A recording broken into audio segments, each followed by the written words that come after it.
What's good, people? It's about that time to randomly relate, reverse rants, no hate.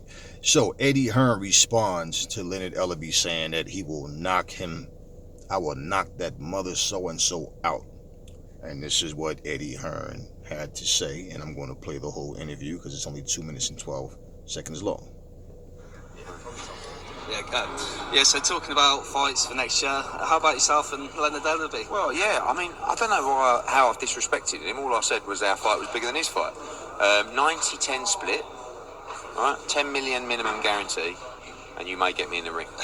Because I really can't fight, so yeah, we'll have to see. What's the war words going on there? What's the beef? I don't know, really. It just doesn't seem to like me. Keeps saying that he's not going to address me anymore, and then addresses me. Yeah. But I don't know. I don't have any problem with Leonard Ellerbe, but, Yeah. seems like a very tough man.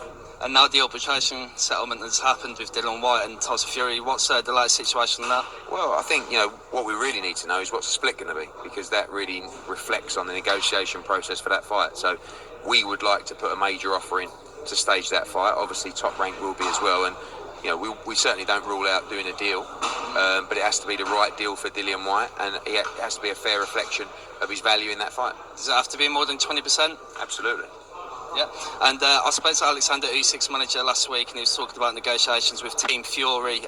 Is there any fee that Anthony Joshua would take to step aside? It's kind of like almost irrelevant now with the Dillian Whyte situation, and I've seen a lot of numbers flown around, which is all rubbish about step aside money and stuff like that. But there was a couple of minor conversations, but nothing that was put to Anthony in terms of concrete to get over the line. And Adrien Broner has been tweeting about a comeback. Yeah, your initials in the tweet. I presume it's yours. Yeah, we've spoken. I like Adrien Broner. I think he has a lot of value, and I think when his head's switched on, I think he's a tremendous fighter. I think that's a big fight for Benn.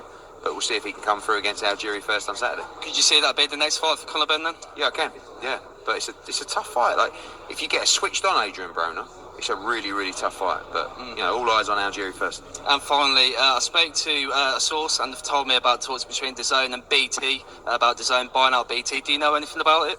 Oh, nothing at all. No. Cheers, Eddie. Rumors. Now the zone is buying out BT. There's always rumors. Well, as far as Eddie Hearn addressing Leonard Ellerbe, Eddie Hearn is not sweating that. He's not worried about it, and pretty much, joked it off and, not focused on that. This man is about his business. He doesn't have time for that, and I think it's just petty talk, in all honesty. So there's no smoke there, y'all.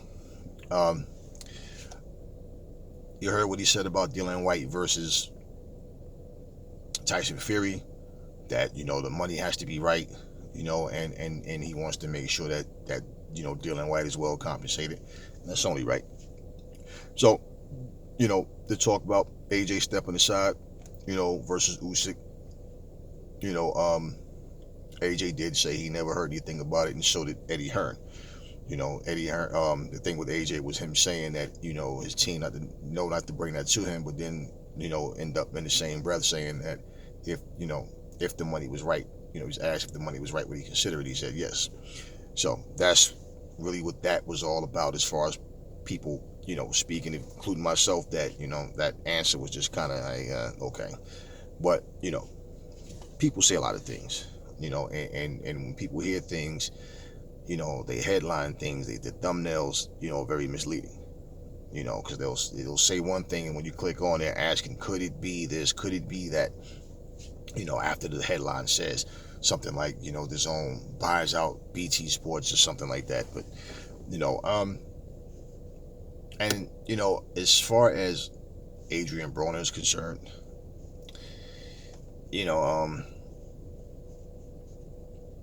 Adrien Broner hasn't been switched on in a long time, so I really don't see him doing anything against Benn except for fighting on the back foot and getting punished, if not knocked out, beat up really badly.